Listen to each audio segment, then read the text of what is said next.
Thanks. All right, guys. So first of all, I wanted to do this video just to sort of put a face to my Facebook page. I think a lot of people know me from my YouTube channel, but I think there are also a lot of other people that do not necessarily know me but follow me on Facebook. And so I figured I would reach out to them through Facebook, of course, just to introduce myself. So I'm Kaylin, and I am the admin of the Facebook page African American in Africa, and I am from New York, but I am based in Namibia, which is in southern Africa, and I've been living here since 2010.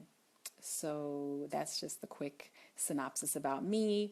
Yes, I'm in Namibia, which means my internet connection really is not the greatest. So if I appear blurry or if my responses to your comments are very late, it's really my internet connection. Like I watched an awesome travel noir Facebook Live yesterday, and I was like, oh my God, like their connection is super duper like clear, like visually. And then I did a test Facebook Live on my own with my own internet connection, and it was just like really, you know, blurry looking. So, this is the reality right here. Like I am not in New York with all the high-speed internet, so please bear with me if I'm really late in responding to your comments and things like that. So right now it is about 7:23 p.m. in Namibia. We're about 7 hours ahead of the East Coast, and just had a little bit of a thunderstorm and a beautiful rainbow that showed. It was actually like raining pretty hard, but like extremely sunny. So that's just, the beauty of the motherland. Like the weather patterns are just so like stark and so strong, and just really beautiful. I took a picture. I'll put it on my Instagram later. And just to give you guys like a quick, I guess, synopsis of my web platforms. I started out as a YouTuber, as many of you know, just kind of chronicling my life in Namibia. And I actually have a bachelor's degree in journalism from Howard University, and I have a big passion for writing, and I think I'm pretty sure I get that from my mom. And so that is sort of kind of, why I also blog, why I write my experiences on my website, African American in Africa, and why I also interview people that are living, African Americans who are living across the African continent.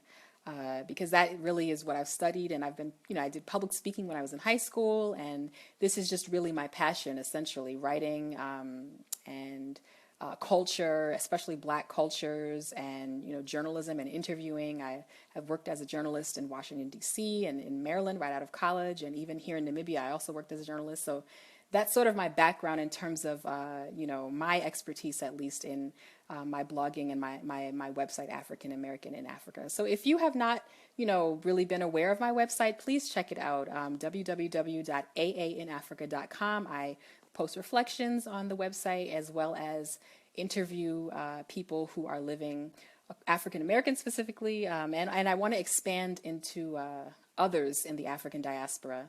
Not just African Americans, but I've been interviewing African Americans who live on the African continent to share our perspectives and experiences, because we are such, our perspective is so, or has been for years and years and years, just so limited and, kind of clouded, I guess you could say, by European travelers in Africa, and especially European travelers. And that's kind of what led me to create my web platform, because when I was first researching about coming to Namibia, and what the experience of living in Africa was like for African Americans, I was really not finding that much information on the internet. This was back in 2010, and I was really disappointed. And so really, I hope to be able to just amplify our voice and our perspectives. Obviously, we have a very unique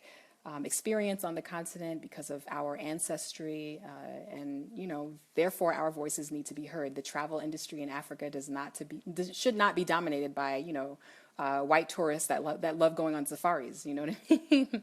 So so that's sort of the angle of also why I started my website. And, that being said, I just want to open the floor up to anyone who has any suggestions for article ideas. I want to, of course, reflect what people are interested in. especially given everything that is going on in the US, really want to uh, provide content on my website that you guys find useful. So what kind of topics would you like me to write about, or to find people to discuss and things like that? I really want to, just provide you with, I guess, direct information that you're looking for. And so please, in the comments section now, or if you watch this later on, just jot some article ideas, suggestions, and things like that, so that I can, be more in touch with what you're interested in. I am a one-woman team, and I am living in Africa. I am not on, the U.S. soil with all the high-speed internet, and so, those are some of the challenges I face as a blogger. I've been, this specific website, these interviews that I do with African Americans across the continent. I have been doing this for about 3 years, but I've been blogging for longer than that. Oops, sorry, someone WhatsApped me asking me, did I start? Yes, I started. Anyway, so I have been blogging for about for this specific topic for about 3 years. I really, I forgot my train of thought. My son is in the background crying. Okay, someone is suggesting as an idea topic, education for African American children in grade school. Okay, definitely. What I was saying, that's an excellent idea. And that's also, it's a question that I get a lot from people who are considering moving to the continent. They want to know, what are the school systems like and things like that. I only live in Namibia, so of course I am the most, aware of the situation here. But, I can pose those questions to other people that I interview and things like that, and just ask them personally, and then give you guys feedback as well. And anyone that's on the continent, that can give some insight to that, please share in the comments and things like that. But I would say in Namibia, there are government schools and private schools. Government schools are like the U.S. version of a public school. And then private schools are just like in the U.S. private schools, where you have to pay a tuition. And what I've found, not just in Namibia, but in most of the continent, is that foreigners, like people from the U.S. and Europe and Canada, that are living on the continent, tend to put their children in private schools over like government schools, because they feel like the quality of the education is better. And so, that's just to, kind of give you a rough idea of like a lot of the options, and what I've noticed a lot of expats do with their children in terms of living on the continent. Thank you, Moniz. Moniz says, love your vlogs and vlogs. Thank you so much. I'm just looking at my notes. So I think, yeah. So again, like I was saying, I am a one-woman, show essentially. So please bear with me with any technical glitches on my website, on YouTube, whatever, things like that. Like I was saying, I'm not in the US, so it's difficult for me a lot of the time to feel like I'm running my website and the various social media platforms at the standard that, all these like bloggers in the US are running theirs to, because the reality is, on the African continent, the internet is slow, and there is no Apple store in the town that I live in. I don't live in the capital city of Namibia right now. I live about 2.5 hours north. And, it's just like those two things, like especially the internet connectivity, makes a huge, like it just makes everything take so long in terms of editing articles, uploading YouTube videos, Skype conversations with people. Like everything just is like tripled in the amount of time it takes, at least. So that's why I asked you guys to be patient with me. I don't have an assistant. I'm a little bit in over my head with my website, to be honest. I'm a new mother. My son is 1.5 years old. Still, parenting in another country. Like there's just a lot. Someone is asking me, where am I? I live in Namibia. Yeah. I'm not going to say the exact town because I don't know, that's a little bit personal, but a lot of people actually in Namibia, in the town I live in the capital, recognize me from YouTube. So actually it really isn't that much of a secret, to be honest. And even like when I was visiting New York earlier this year, and I was in Grand Central Station. Someone recognized me from YouTube. A beautiful, spirited young woman with a beautiful spirit recognized me from my YouTube channel. I got recognized in the airport in Namibia. So, I mean, I don't really know why I'm trying to be private about where I live, but yeah, I'm in Namibia, which is just to the south of Angola and to the north of South Africa.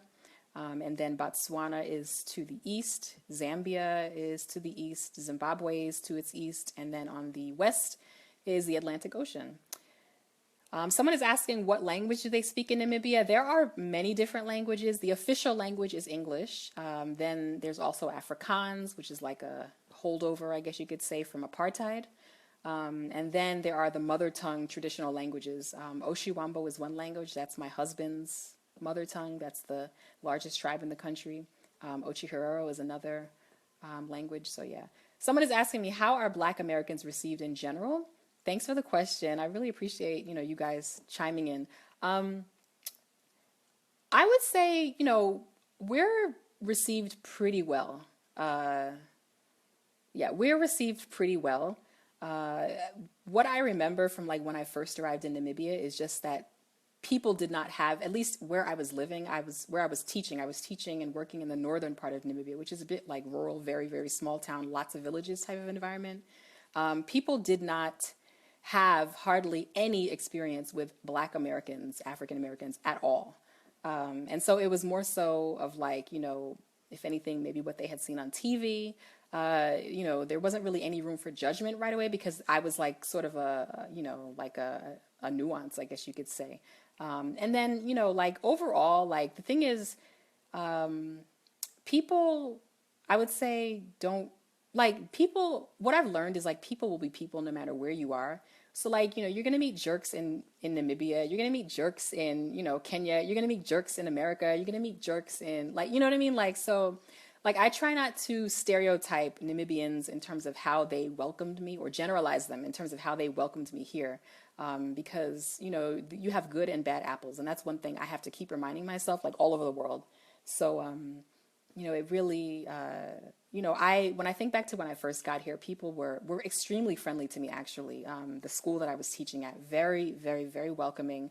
My accent was a bit strong for them. So at first I thought that they didn't, like want to talk to me. But what it was that my English, like pronunciation for most of the people was so like strong that they were having trouble like catching what I was saying and consequently would sort of stray away from, having conversations with me in the beginning. And then I learned to slow down my speech. And also I think Namibians are a bit more reserved, it seems to me, compared to Americans, we can be like very, kind of like upfront in your face, and they're a bit more like take your time-ish. So, it took some time, I think, for them to get comfortable with me and to open up to me a bit more. But I was welcomed pretty well. I've run into a few bad apples, definitely, here and there. But the same thing can be said for, the U.S. as well. So I can't really say that I haven't been welcomed here. I don't know. Someone is asking about the U.S. Embassy in Cameroon, but I don't know. I don't really have any affiliation with that, although I do have a friend who was a volunteer here, African American, who is working in Cameroon. So yeah, I don't know.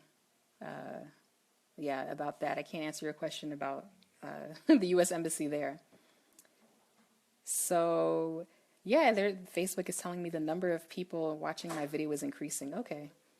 So what else? I've gotten a few questions about the local reaction to Donald Trump winning.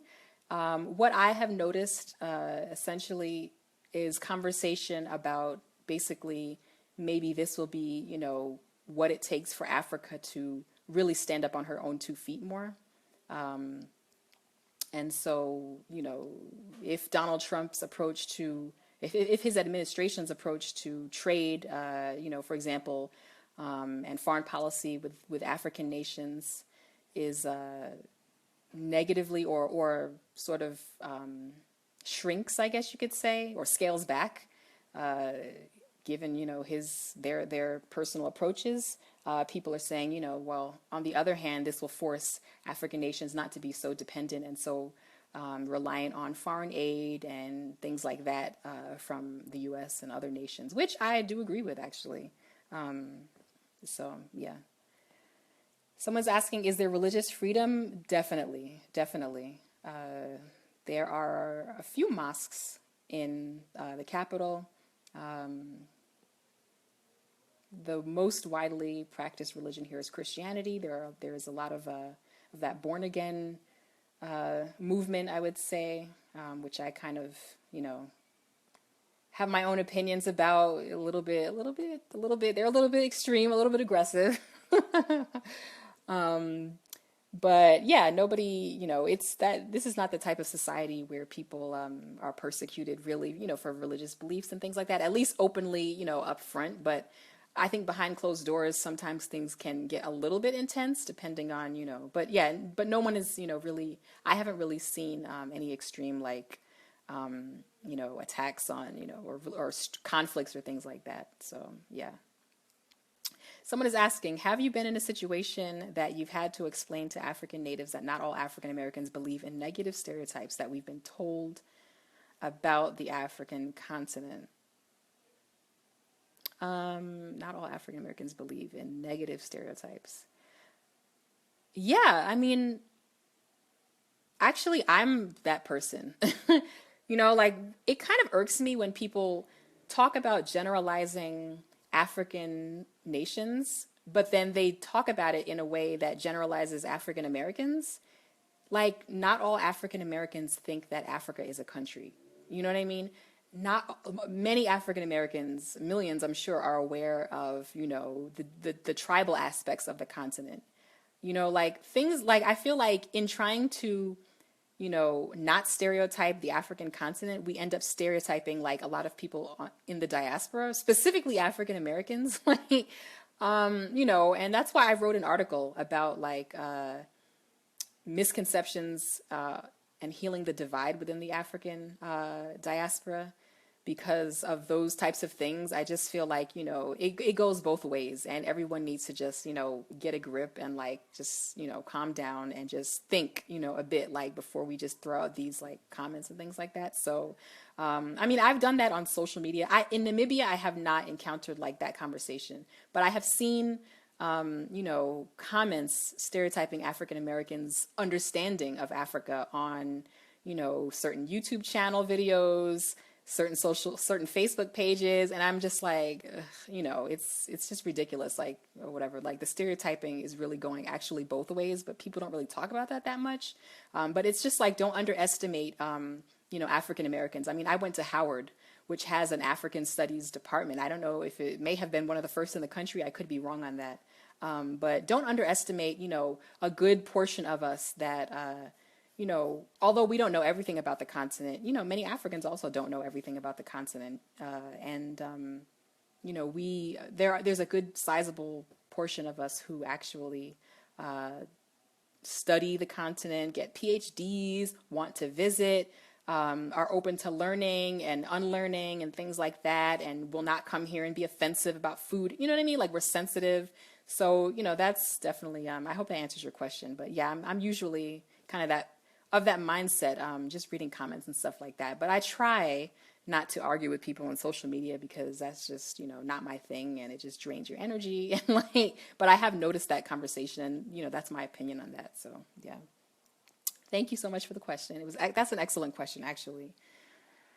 So, I don't know if there are no more questions. I'm just going to wrap things up. I'm going to try to do this more often. I'm going to be honest, I was a bit nervous. It's a little bit nerve-wracking to have to go live in front of the world. But I studied broadcast journalism, so there's no reason that I should be afraid to do this. So, I am going to try to do this more often and just put a face to the name.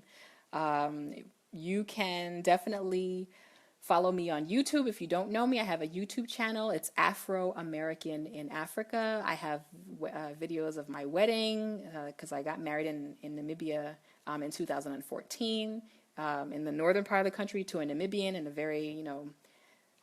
very, very much so traditional, I would say, wedding, but still I had the white dress and it was in a church and things like that. So if you haven't seen that, please check it out.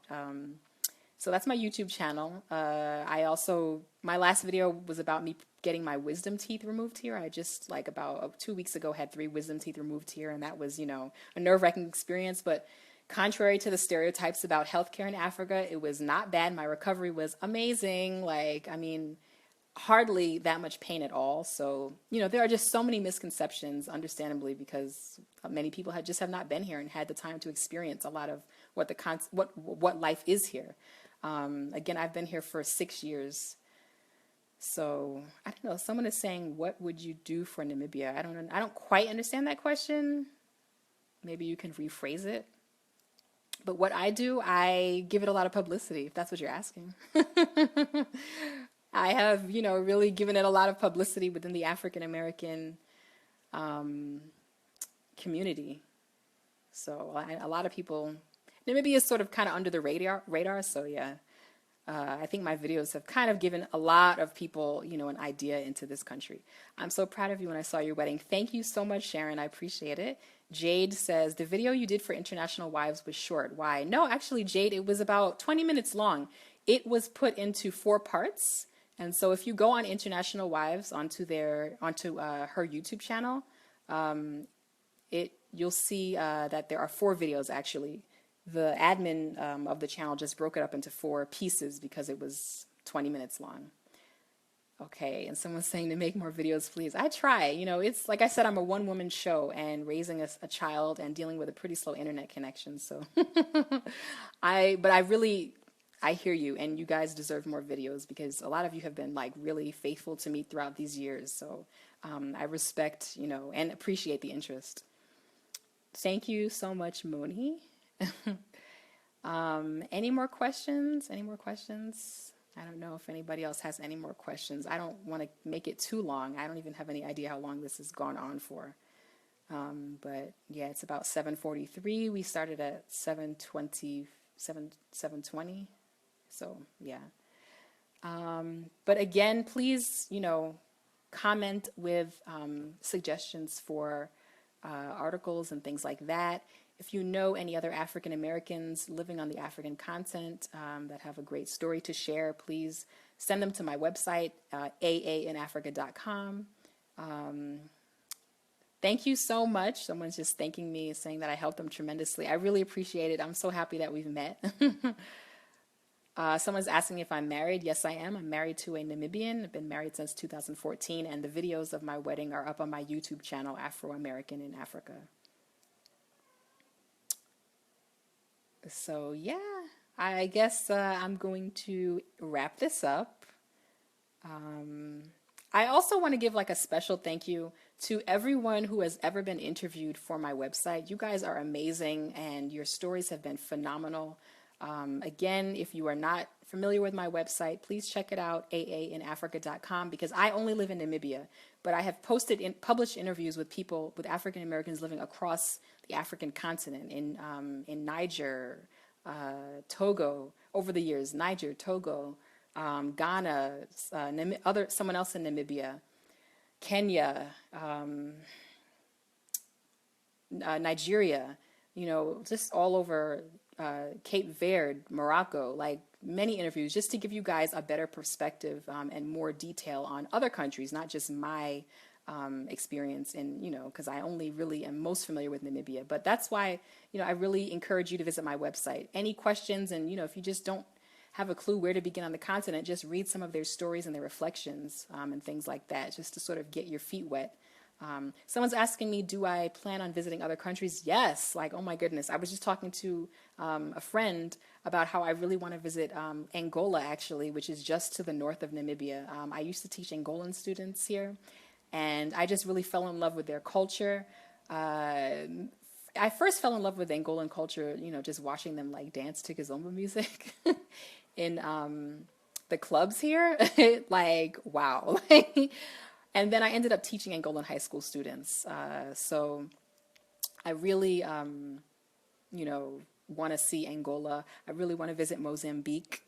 Where else? Of course, West Africa, given that my ancestors most likely were from there. On my mother's side, they're from Barbados. And I hear most Bajans are from Ghana. So I really want to see Ghana. I would love to visit Tanzania, Zanzibar. I would love to visit the Gambia, but I've only, unfortunately, sadly, been to Namibia and South Africa in the airport. My time here has been like one life event after another, and I have and one job after another, and so I've just been really like I never really took the time out for vacations. I guess I was just planting my feet firmly in Namibia, but in hindsight, I really should have done more traveling. So yeah, definitely plan on doing more traveling. Someone is asking me if I know how to speak in Oshiwambo. That's my husband's mother tongue. Sure. I mean, I'm not fluent, but I can do the greetings. Like, it's evening, so I'm gonna say good evening in my husband's mother tongue, which is Oshiwambo. Watsakelwapo. So that means good evening. What country do you suggest diasporans should start with the first visit? I mean, that's kind of a difficult question to answer. But I guess, Namibia is, I've heard that Namibia is referred to as like Peace Corps light. Like it's a very easy introduction into the continent. I don't know why. Maybe because like, the infrastructure, and we have a very low population. Like the total population in Namibia is about 2 million. So that's one place you could visit. There's a very good, road network here. Of course, Ghana, I just think because, there are a lot of African Americans already there. And, a friend of mine who lives there, says it's very similar in a way to like Black America. And so I think, certain West African countries definitely would be a great first visit. But don't forget about East African countries as well. Kenya, Ethiopia. I mean, there are just so many amazing countries to visit all over the continent. I also, I would love to visit the DRC at some point, Kinshasa, for example. But there are just so many amazing countries, Botswana, like all across the continent. So I would definitely, just say like, pick a country, and then, just do some research and book your flight and have the time of your life. My son, hi, Marcelo. My son someone's asking how old is my son? He is 17 months old now. He was born in June of 2015. He is responding to his father's mother tongue and responding to English. It's so amazing to see children that grow up in bilingual households, how they just pick up languages. It's really amazing. So he is already responding to greetings in his father's mother tongue and also speaking in English with the few words that he can speak. Hey, my best friend just logged in. Thanks for your support. Yeah, Uganda, exactly. Even Uganda, I mean, that's a place to visit. You know what I mean? Like, okay, like that's the other thing. I also feel like people should step outside of like, the more common countries that, Ghana is amazing, but, just like there is an entire continent of countries out there. So definitely, really explore your options and, just make a visit. And I was actually debating with someone in another in a Facebook group. Thank you so much. I was debating with someone, just saying that, there's a stereotype that African nations don't have like developed tourism like infrastructure. And I think that's definitely like another misconception. You can go on Google and just search for like, Namibia tourism, Namibia tourism board, or, Ghana tourism board, or Uganda tourism board, whatever. Like, the internet has made things, really helpful. So you can plan a trip on the African continent from the internet. You know what I mean? You can book with hotels and things like that. Like, so just don't think that, like the infrastructure here in terms of tourism is like crappy and that, like, and things like that. Like you can still make a visit and a planned visit. You know what I mean? Now unpredictable things may happen during your visit and things like that. People talk about African time and, or whatever. But that kind of makes things fun also, like just things kind of not sticking to a schedule like they always do in America, like, which they don't, but, yeah, so definitely planning awesome vacations to the continent are more than, easy in a way to do. All right, guys. So I think the next time I do this, I will give a bit more of an advance notice. This was kind of at the last minute, and I was nervous, and then it was raining, and I was like, oh my God, is the internet connection gonna like fail me? So I will give you guys much more of an advance notice next time, promise. Okay. All right. Oh, who does my hair? Okay, that's a good question. And how much do you pay? I do my hair, and that's why it looks like a hot mess. This is Marley hair, Marley braid hair that I brought back with me from the US. But I just found out the other day that they are now selling Marley hair in Namibia, which is so awesome and life-changing for me. But I do my hair right now. I rotate between, Marley hair twists or my natural hair out. I don't really go to the hair salons often because, I feel like they braid too tight sometimes, like a lot of the time. Or like because my hair is natural, like, I need to go with it like really straightened out a bit. Like otherwise people might find it a bit annoying to have to part through my hair. Maybe that's in my head, but I had an experience like that. So, yeah, I do my hair right now, but okay, maybe a style like this, or a braided style like this, these are twists, might cost, not that much, like maybe, I don't know, 10 US dollars, if even that. 10 to 15. So, yeah, and there are many braiding salons all over the place, and things like that. So, yeah, so that's the story with my hair. And right now I'm trying to hide it because it's really not looking that fresh, but so yeah. And there's like a natural hair movement growing here. African Naturals is a page run by a phenomenal Namibian woman, African Naturals, on Facebook. And like she's selling natural hair products. There's even a natural hair salon in the capital. When I moved here in 2010, I didn't see as many naturals as I see now, which is pretty awesome. And I know that around the continent, there are also a lot of natural hair, movements sort of like bubbling up, which is pretty awesome to see. Although I don't really like, shaming women that wear weaves and things like that. That's fine too if that's what you want to do. But yeah, it is nice to see, the natural hair, movement. I see, so many more women wearing like their natural hair now than when I first moved to Namibia. Thank you so much, Sherry. I really appreciate the comment and the kind words and support. I appreciate it. Sorry, Marcelo, I cannot tell you my address.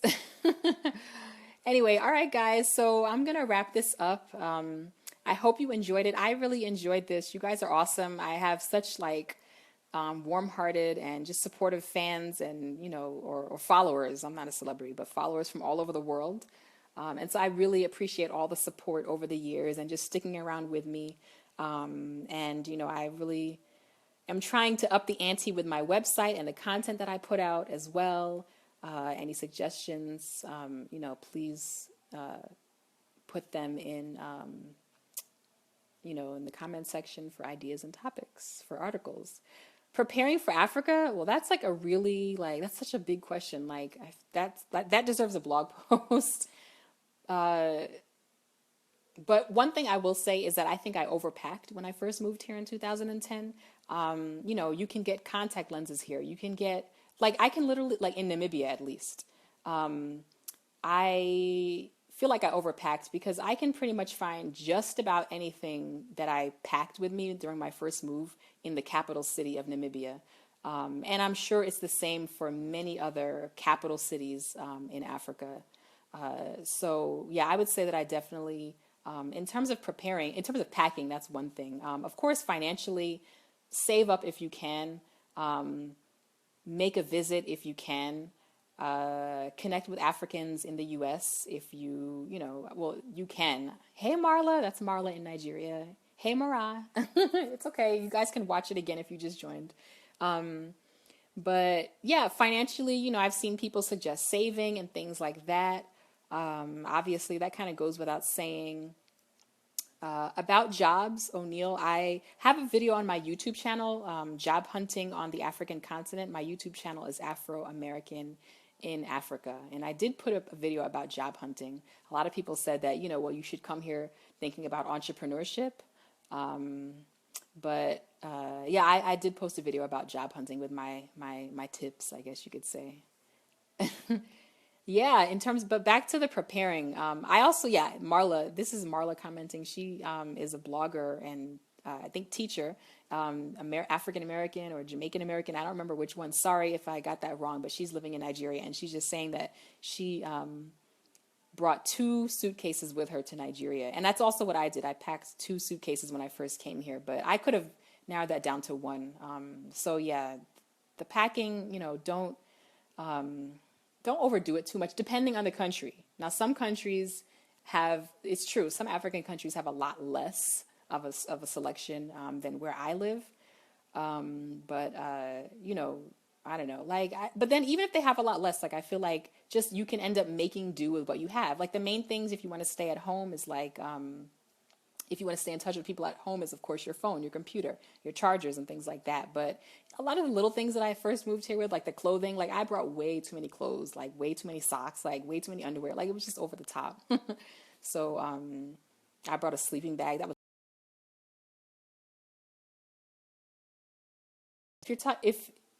I would say get a little bit familiar with what's going on in the country as well. That's another thing to do to prepare for a move to the continent, and even when you are visiting, check out the local. Ugh.